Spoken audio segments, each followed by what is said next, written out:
if you don't allow your kids to think in a game, you are serving no purpose as a coach. And we really got to stop calling us coaches. You're not a coach. You're a manager. You have to manage things. You have to deal with the parents. That's why I got so frustrated when all these coaches are like excited about having the parents on the opposite side, and so they didn't have to deal with them. I'm like, you are a coward. So if you're a coach that prefers to have the parents on the opposite side away from you, you're a weak human being. That's your job. That's what soccer is not about. X's and O's, ladies and gentlemen. It's not. You cannot create a drill, call a timeout, or do anything that's going to replicate what they're going through. They're going to receive the ball with pressure on their back, and sometimes on their right shoulder, sometimes on their left shoulder. Sometimes they're going to have two defenders come from each shoulder. You're going to have a field that's going to be goofy. It's going to have the ball. It's going to be bouncing in between. You can't replicate that. All you can do is teach them technique and teach them how to think and be allowed to think in the game. They have to go through the process of decision making. Even if they're not that technical, if they're allowed to think, and if you create rules like you must have possession of the ball, you must look up, and you must make a decision and go through that process, because everyone's on their different levels of the process. Some can play one touch, some can play two touch, some can play 8 touch, beating people off the dribble and then combining the pass. Everyone's at a different level. Every brain's different.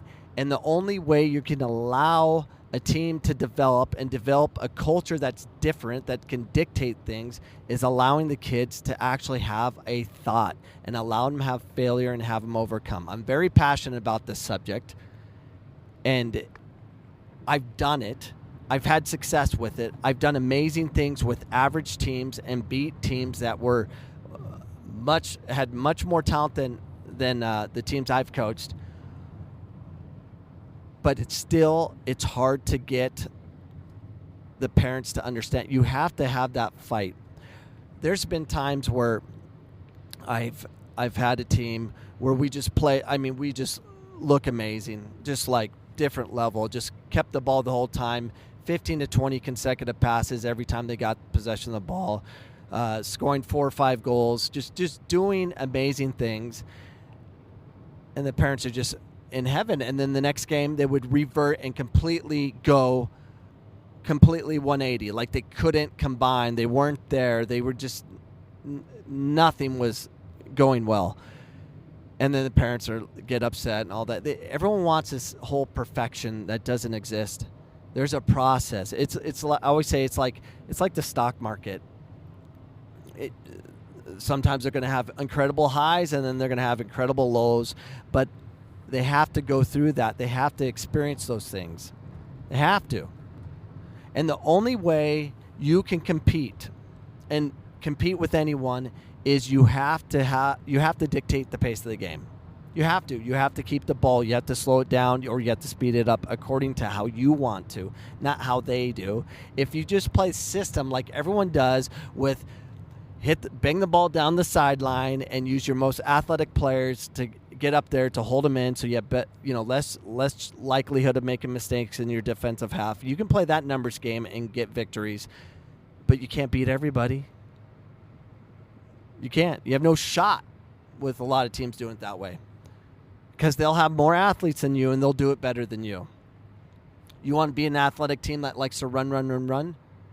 Slow it down and take them out of their element.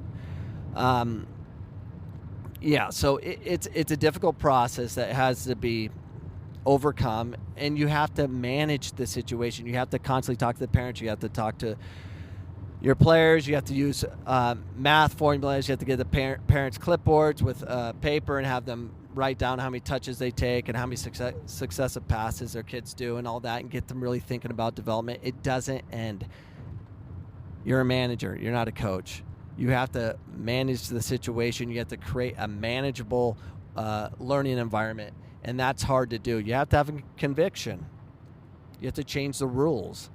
So, yeah, it's possible to develop everyone to play the game. Even if they're not from the culture, you can change the culture within your environment.